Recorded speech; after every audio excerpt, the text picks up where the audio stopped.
بسم اللہ الرحمن الرحیم اللہم صلی علی سیدنا و مولانا محمد وبارک وسلم وصلی علیہ۔ مسئلہ رفع الیدین آج ایک ایسا مسئلہ بن چکا ہے کہ ہر مسلمان اس کو لے کر پریشان ہے۔ یوٹیوب کے اوپر، فیس بک کے اوپر، سوشل میڈیا کے اوپر ہر آدمی اپنی رائے کا اظہار کرتا ہے، دلائل کے ساتھ بات کرتا ہے، اپنا موقف پیش کرتا ہے۔ کیا یہ مسئلہ رفع الیدین ایسا سنگین مسئلہ ہے کہ 1400 سال گزرنے کے بعد بھی حل نہیں ہو سک رہا؟ کیا حضور علیہ الصلوۃ والتسلیم کی امت میں کوئی بھی عالم، کوئی بھی مجاہد، مفسر ایسا نہیں ہے کہ جو اس مسئلہ کو حل کر دے؟ یہ مسئلہ رفع الیدین ہے کیا؟ انشاءاللہ تعالیٰ اس مختصر مگر جامع کلپ کے اندر اس کی تمام اشیاء کو، تمام مباحث کو آپ کے سامنے میں پیش کروں گا کہ وہ لوگ جو رفع الیدین کرتے ہیں وہ کس بنیاد پر کرتے ہیں، اور جو رفع الیدین نہیں کرتے اس کی کیا وجہ ہے وہ رفع الیدین نہیں کر رہے۔ اگر آپ اعداد و شمار کو دیکھیں تو اس وقت حضور علیہ الصلوۃ والتسلیم کی امت کی اکثریت بغیر رفع الیدین کے نماز پڑھتی ہے۔ تقریباً 60 سے 70% لوگ بغیر رفع الیدین کے نماز پڑھتے ہیں، اور ان کے مقابلے میں اگر آپ اعداد و شمار پاکستان کے دیکھیں تو تقریباً 90% پاکستانی بغیر رفع الیدین کے نماز پڑھتے ہیں۔ جو رفع الیدین کے ساتھ نماز پڑھتے ہیں ان میں اہل حدیث ہیں، اہل تشیع اور مختلف سیکٹس ہیں جو کہ رفع الیدین کرتے ہیں۔ آئیے دیکھتے ہیں کہ وہ کیا وجہ ہے کہ وہ کن دلائل کی بنیاد پر رفع الیدین کو کرتے ہیں۔ سب سے پہلے بخاری شریف کی حدیث نمبر 735، 736، 737، 38 اور 39 صحیح الاسناد احادیث ہیں کہ جن کو بنیاد بنا کر رفع الیدین کیا جاتا ہے۔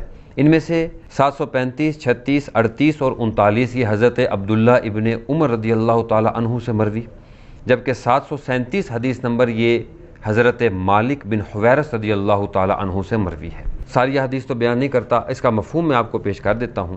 حضرت عبداللہ ابن عمر رضی اللہ تعالی عنہ، بخاری شریف حدیث نمبر 736، آپ فرماتے ہیں کہ حضور علیہ الصلوۃ والتسلیم جب نماز پڑھتے، تکبیر تحریمہ فرماتے تو اپنے ہاتھوں کو بلند کرتے تھے۔ پھر جب حضور علیہ الصلوۃ والتسلیم رکوع میں تشریف لے جاتے، تکبیر کہتے اور ہاتھوں کو بلند فرماتے، اور جب رکوع سے اٹھتے تھے تو تکبیر فرماتے اور ہاتھوں کو بلند فرمایا کرتے۔ یہ بنیادی طور پر یہ وہ حدیث ہے کہ جس کو بنیاد بنا کر رفع الیدین کیا جاتا ہے۔ اسی طرح سے ابو داؤد کے اندر حدیث نمبر 721، 22، 23، 729، 744 حدیث 21 اور 22 یہ حضرت عبداللہ ابن عمر سے مروی ہے۔ 29 نمبر جو ہے وہ حضرت وائل بن حجر سے مروی ہے، اور 744 حدیث نمبر یہ حضرت مولا کائنات علی المرتضیٰ سے مروی ہے۔ اسی حدیث کا مفہوم میں آپ کے سامنے پیش کر دیتا ہوں کہ مولا کائنات حضرت علی المرتضیٰ رضی اللہ تعالی عنہ آپ فرماتے ہیں کہ رسول اکرم صلی اللہ علیہ وبارک وسلم جب تکبیر تحریمہ کہتے، ہاتھوں کو بلند فرماتے، رکوع میں جاتے ہوئے اور رکوع سے اٹھ کر آپ ہاتھوں کو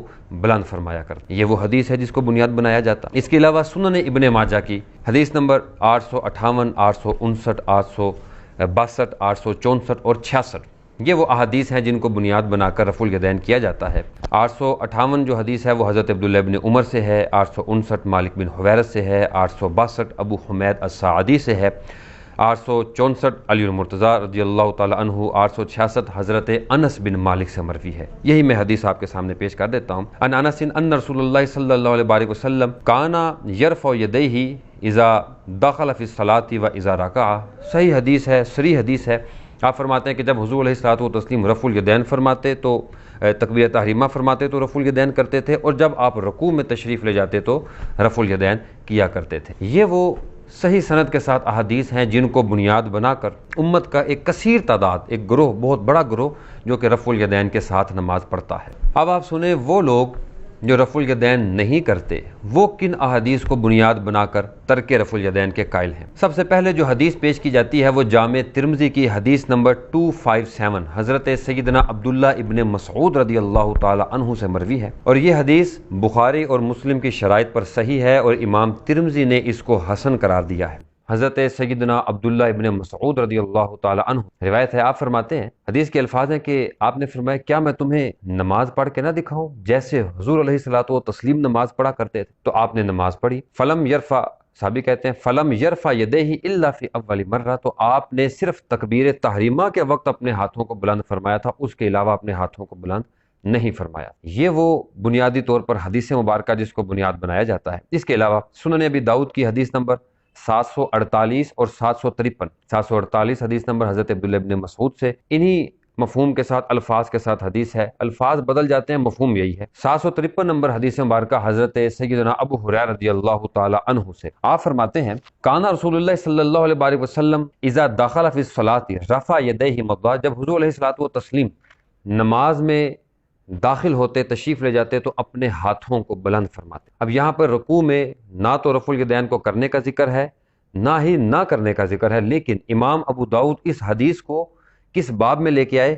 رفع الیدین نہ کرنے کے باب میں، جس سے پتہ یہ چلتا ہے کہ امام ابو داؤد ثابت کر رہے کہ یہاں سے رفع الیدین کا جواز نہیں ثابت ہوتا۔ تیسری جو حدیث کی کتاب ہے سنن نسائی، حدیث نمبر 1026 اور 1058، 1058، یہ دونوں حضرت عبداللہ ابن مسعود سے صحیح سند کے ساتھ مروی ہیں، جس کے اندر الفاظ وہی ہیں کہ حضرت عبداللہ ابن مسعود نے نماز پڑھ کر دکھائی، رفع الیدین صرف تکبیر تحریمہ کے وقت کیا، باقی نہیں کیا، اور فرمایا یہ نبی علیہ الصلوۃ والتسلیم کی نماز ہے۔ یہ ہے صحاح کی وہ احادیث جن کو بنیاد بنا کر لوگ اور امت کی اکثریت رفع الیدین نہیں کرتی۔ اس کے علاوہ مسند احمد بن حنبل، امام احمد بن حنبل المتوفی 241 ہجری، آپ اپنی کتاب مسند کے اندر، اور یہ کون ہے؟ یہ امام بخاری کے استاد ہیں، اور امام بخاری نے کئی ایک احادیث پر آپ پر اعتماد کیا اور آپ سے روایت۔ آپ اپنی مسند کے اندر حدیث نمبر 3681 اور حدیث نمبر 22906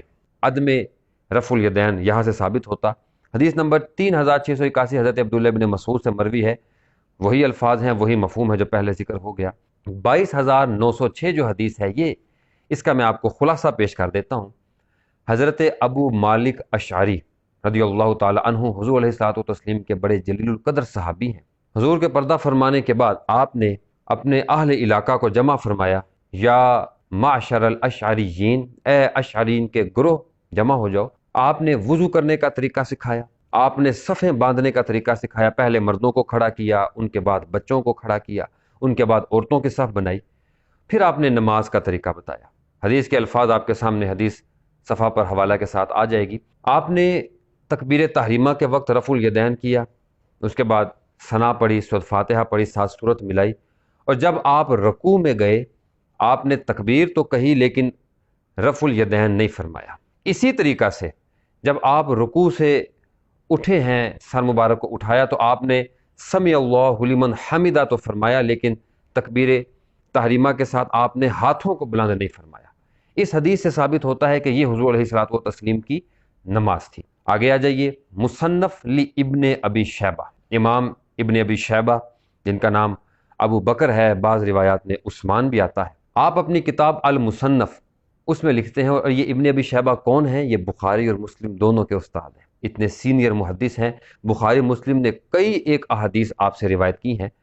حدیث نمبر 2472 اور حدیث نمبر 2460۔ 2472 یہ حدیث ہے جی، حضرت اس کو روایت کرتے ہیں حضرت اسود بن یزید النخعی المتوفی 75 ہجری، 75 ہجری میں آپ کا انتقال ہوا، یعنی آپ سینئر ترین تابعین میں سے تھے۔ حضور علیہ الصلوۃ والتسلیم کی زیارت نہ ہو سکی، لیکن آپ کے دنیا سے جانے کے بعد بھی صحابہ کرام دنیا میں موجود تھے۔ آخری صحابی جو دنیا سے تشریف لے گئے وہ حضرت ابو طفیل عامر بن واصلہ المتوفی 110 ہجری ہے، یعنی 110 ہجری میں آخری صحابی نے پردہ فرمایا، اور حضرت اسود بن یزید نخعی آپ نے 75 ہجری میں انتقال فرمایا۔ بڑی زبردست حدیث ہے، حدیث نمبر 2472۔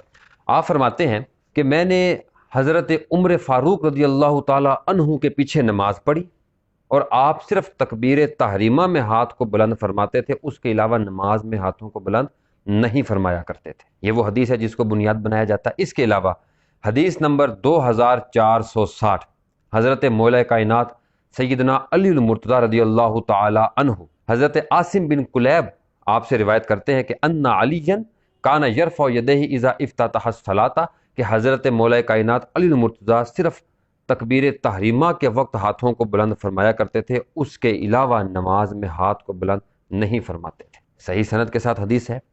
امام دارقطنی المتوفی 385 ہجری، آپ اپنی کتاب دارقطنی کے اندر حدیث نمبر 1132 اور حدیث نمبر 1133 کے اندر صحیح حدیث ہے، بیان فرماتے ہیں حضرت برہ بن عازب رضی اللہ تعالی عنہ، حدیث نمبر 1132۔ حضرت برہ بن عازب فرماتے ہیں کہ میں نے نبی اکرم صلی اللہ علیہ وآلہ وسلم کو نماز پڑھتے ہوئے دیکھا، آپ صرف تکبیر تحریمہ کے وقت ہاتھوں کو بلند فرماتے تھے، اس کے علاوہ آپ ہاتھ کو بلند نہیں فرماتے تھے۔ حدیث نمبر 1133، حضرت سیدنا عبداللہ ابن مسعود رضی اللہ تعالیٰ عنہ کی حدیث ہے، صحیح سند کے ساتھ ہے۔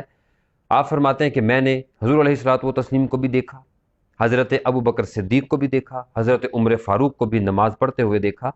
یہ تینوں حضرات صرف تکبیر تحریمہ کے وقت ہاتھ کو بلند فرماتے تھے، اس کے علاوہ ہاتھ کو بلند نہیں فرماتے تھے۔ بنیادی طور پر یہ وہ احادیث ہیں کہ جن کو بنیاد بنا کر امت کی اکثریت رفع الیدین کی قائل نہیں ہے اور صرف تکبیر تحریمہ میں رفع الیدین کرتے ہیں، اس کے علاوہ رفع الیدین نہیں کرتے ہیں۔ اب بہت سے لوگ اپنے معاملات اس طرح سے پیش کرتے ہیں کہ دیکھیں 4 بڑے فقہ کے امام ہیں، جن میں سے 3 امام رفع الیدین کے قائل ہیں، ایک امام ابو حنیفہ وہ رفع الیدین کے قائل نہیں ہیں۔ تو یہ بات درست نہیں ہے۔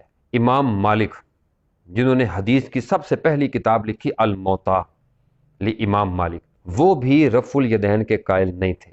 ان پر یہ الزام لگایا جاتا ہے کہ آپ رفع الیدین کے قائل تھے، اور دلیل یہ دی جاتی ہے کہ دیکھیں موطا کے اندر انہوں نے رفع الیدین کی احادیث کو پیش کیا ہے، اور امام مالک کا طریقہ یہ ہوتا تھا کہ جن احادیث کو اپنی موطا میں انہوں نے ذکر کیا، عمل بھی انہی پر کیا کرتے تھے، لیکن رفع الیدین کے معاملہ میں ان کا یہ معاملہ نہیں تھا، ان کا یہ طریقہ کار نہیں تھا۔ آپ دیکھیں موطا امام مالک کی شرح لکھی گئی ہے التمہید، حافظ علامہ ابن عبد البر القرطبی، جلد نمبر 9 صفحہ نمبر 212 کے اندر یہی الفاظ جو بھی میں آپ کو پیش کروں گا، فقہ مالکی کی سب سے بڑی کتاب، سند کی حیثیت رکھتی ہے المدونۃ الکبریٰ، امام مالک کے جو فتاویٰ ہیں ان کے اوپر یہ کتاب لکھی گئی، جلد نمبر 1 صفحہ نمبر 165 اور 166۔ آپ کے شاگرد ہیں حضرت عبد الرحمن بن القاسم، المتوفیٰ 191 ہجری۔ اچھا ذرا یہ دیکھیں، ابن القاسم امام مالک کے شاگرد ہیں، آپ فوت ہوئے 191 ہجری میں، خود بھی محدث ہیں، محدث کے شاگرد ہیں، اور امام بخاری پیدا ہوئے ہیں 194 ہجری میں۔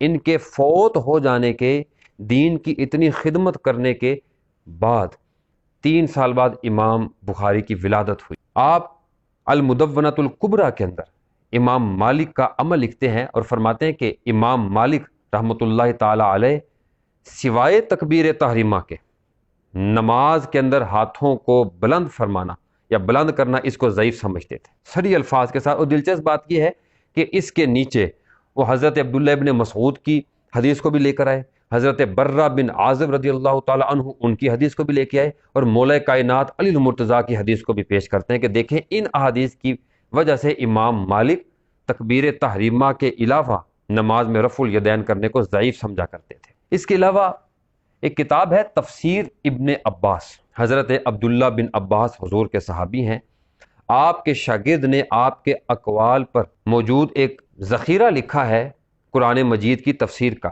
تفسیر ابن عباس، تفسیر ابن عباس جلد نمبر 1 صفحہ نمبر 212، سورۃ المؤمنون آیت نمبر 2۔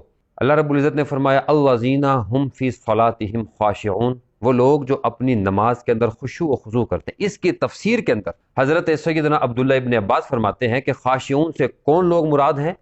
لا یلتفتون یمینا ولا شمالا، نہ وہ دائیں متوجہ ہوتے نہ وہ بائیں متوجہ ہوتے، ولا یرفعون ایدیہم فی الصلاۃ، نہ ہی اپنے ہاتھوں کو نماز میں بلند کیا کرتے تھے، یعنی خشوع اس چیز میں ہے۔ یہ حضرت عبداللہ ابن عباس تفسیر ابن عباس کے اندر حوالے کے ساتھ آپ کو پیش کر دیا۔ اب بنیادی طور پر یہ وہ احادیث ہیں، دونوں طرح کی حدیث میں نے آپ کو پیش کر دی، رفع الیدین کرنے والی بھی اور رفع الیدین نہ کرنے والی بھی۔ امت کا ایک بہت بڑا حصہ رفع الیدین کا قائل اور امت کا ایک بہت بڑا حصہ رفع الیدین نہ کرنے کا قائل ہے۔ اگر آج آپ کسی مسلمان کو غلط کہتے ہیں کہ تو رفع الیدین کرتا ہے یا تو رفع الیدین نہیں کرتا، تو بات صرف اس مسلمان تک نہیں رہتی، بات بہت اوپر تک جاتی، بات حضور کے اصحاب کی نماز پر جاتی ہے۔ تو کیا اگر جو رفع الیدین کے ساتھ نماز پڑھتے ہیں وہ غلط ہے تو ان کے علاوہ آپ اوپر تک جا کر دیکھیں، پھر کیا سارے ہی غلط ہو گئے؟ اور وہ جو رفع الیدین کے ساتھ نماز پڑھتے ہیں اگر وہ غلط ہے تو کیا سارے غلط ہو گئے؟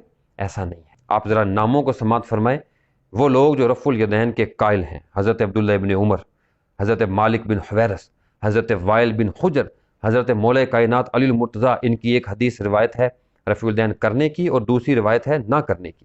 حضرت ابو حمید سعدی رفع الیدین کے قائل ہیں، حضرت انس بن مالک، اگر آپ محدثین میں دیکھ لیں، صحاح کے 6 بڑے امام، امام بخاری، امام مسلم، امام ترمذی، نسائی، ابو داؤد، ابن ماجہ، یہ تمام کے تمام رفع الیدین کے قائل تھے۔ اگر آپ فقہا میں دیکھیں تو امام شافعی، امام احمد بن حنبل، یہ رفع الیدین کے قائل ہیں۔ اگر ہم رفع الیدین کرنے والے کی نماز کو غلط کہتے ہیں تو ہم ان سب کی نماز کو غلط کہتے ہیں، اور وہ لوگ جو کہتے ہیں کہ رفع الیدین نہ کرنے والے کی نماز غلط ہے، وہ سنت سے ہٹ کے ہے، تو آئیں ذرا سنیں کہ کون لوگ رفع الیدین نہیں کرتے تھے۔